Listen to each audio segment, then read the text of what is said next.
Good afternoon, everybody.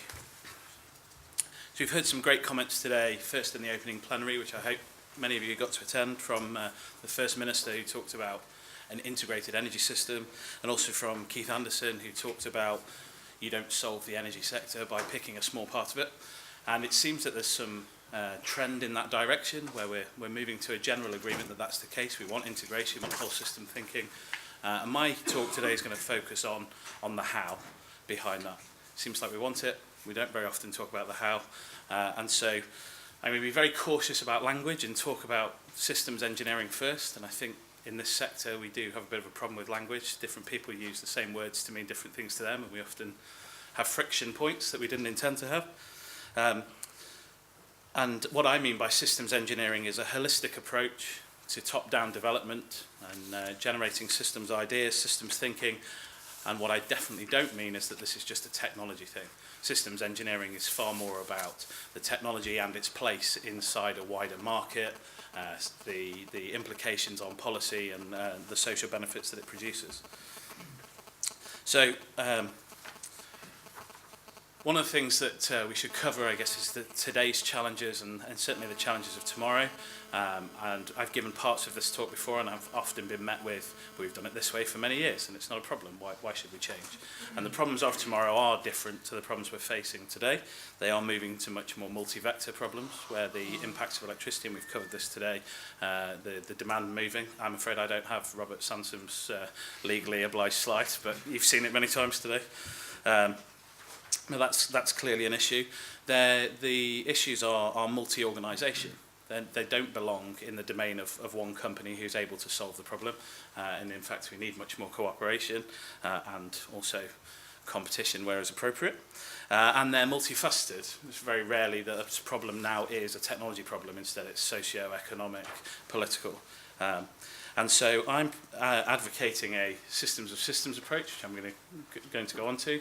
The example that I like to refer back to is changing government policies, which happen on such an infrequent basis, I'm sure you'll agree, that drive the investment decisions to be less than comfortable all the time.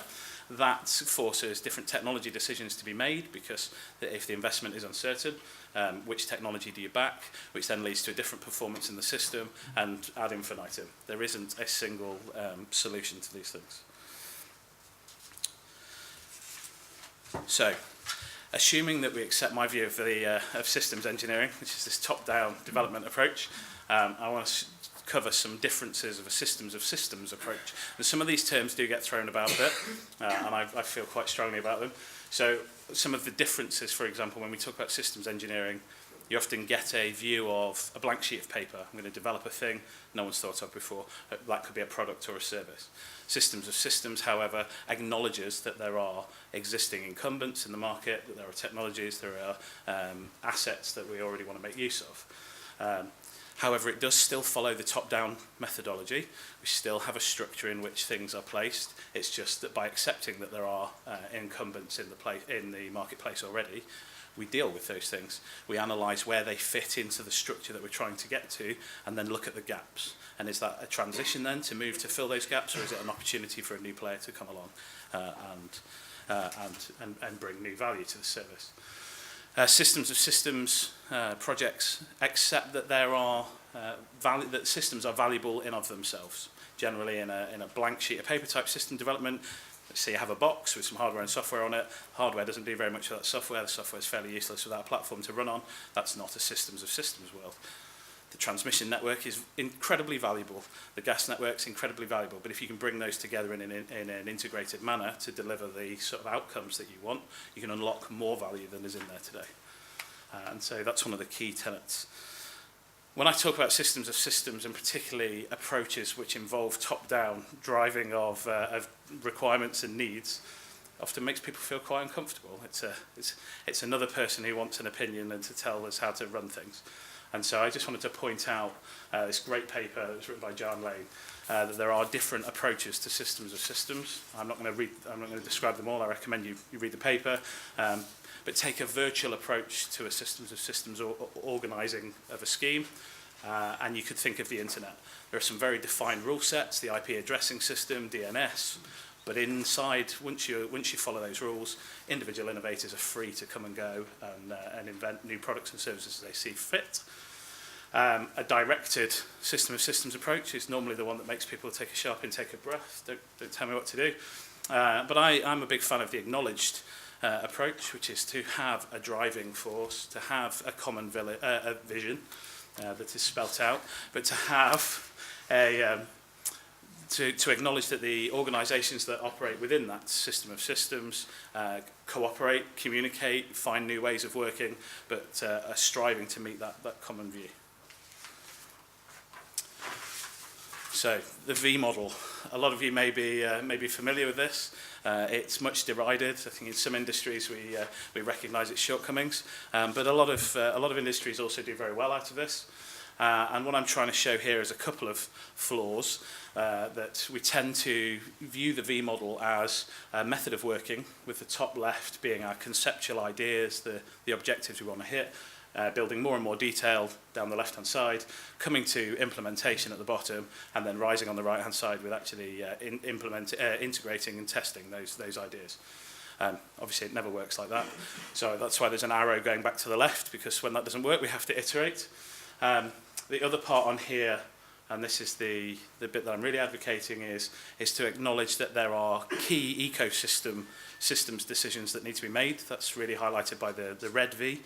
And then individual innovators that are free to come and develop products and services.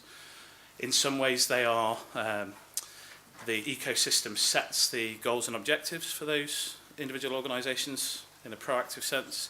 In another, it's reactive. So the individual actors can inform the system approach. There we go. So some of the work that I'm involved in at the moment is around developing systems approaches, and I wanted to share really why it's a good idea to do that. So we're developing top-down views of how the energy system might transition in the future, and we use a very structured approach to doing that in order to manage complexity. So by finding the high-level objectives, breaking down levels of detail, you can actually partition bits of this to work on independently, but knowing that there's a view of how they come together in the end. As I've discussed already, we're developing architectures in which innovators are free to be creative, but again, making sure there's alignment there. Probably the biggest reason to follow a structured approach is to drive reuse and reduce waste. We quite often go and innovate and find we didn't have the right answer maybe. And by following this structured process, we can go back to a level at which we set objectives correctly and maybe not done the implementation as we'd intended, but we don't have to throw everything away and start again. We talked earlier about driving cooperation and competition between multiple groups, and also driving integration activities across. In short, really bringing more players together, more of the actors together in a structured environment. So where has this, how can we add evidence that this is the right idea? When you don't follow this sort of approach, we know there are issues.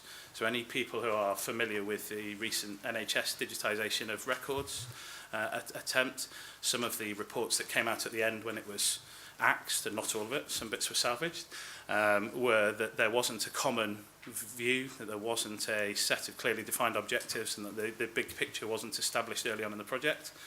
How do you show that a system of systems approach works? Well, it's very difficult. It's normally the absence of a problem, and that's hard to quantify, and it's hard to show that value of integration is paying off. So what we are developing is a set of test beds, a set of opportunities to evaluate different options and pull those together. So stop there. Thank you very much.